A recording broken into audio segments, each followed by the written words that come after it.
In 1066, a Norman soldier stood on a hill in southern England, looking down, and the country he ruled would never their homeland.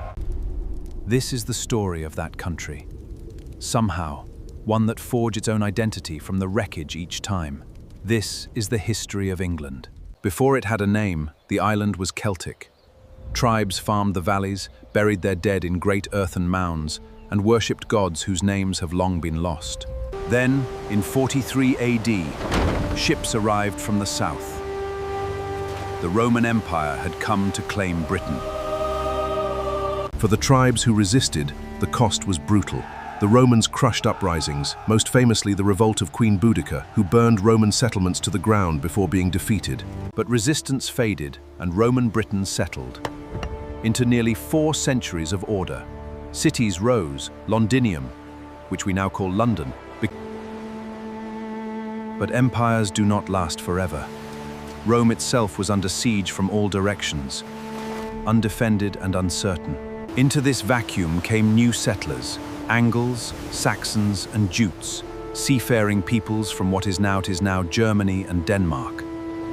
These newcomers carved the land into kingdoms. Wessex?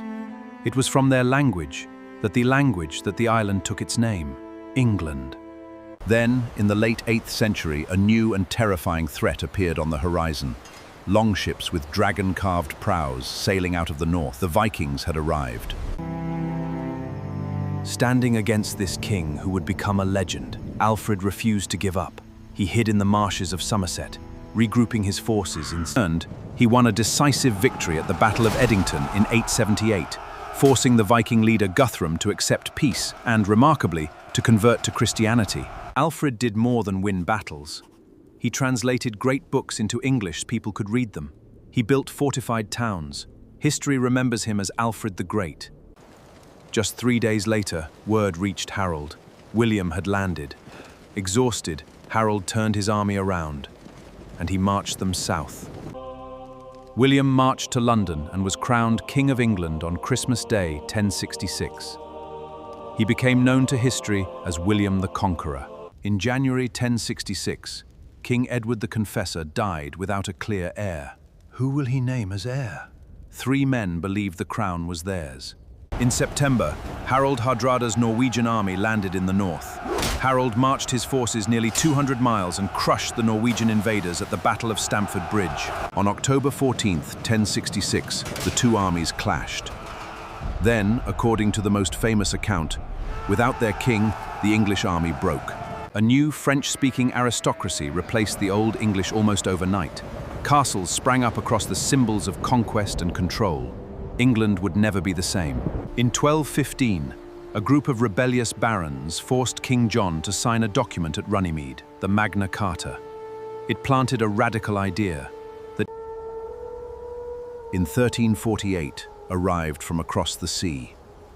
The Black Death swept through England with horrifying speed. Elizabeth inherited a divided kingdom, yet her reign became remembered as a golden age. Under her rule, William Shakespeare wrote the plays that would define.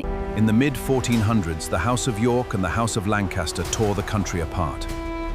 When Henry Tudor, King Richard III, at the Battle of Bosworth Field. After Cromwell's death, the exhausted country invited Charles's son back from exile, and the monarchy was restored in 1660. British ships carried trade, settlers, and soldiers to every corner of the globe, laying the foundation of what would become the largest empire in human history. By the height of the Victorian era, the British Empire ruled roughly a quarter of the entire planet's land and population, and London stood as the largest, richest city on Earth. Henry VIII broke England away from the Catholic Church entirely, declaring himself the head of a new Church of England.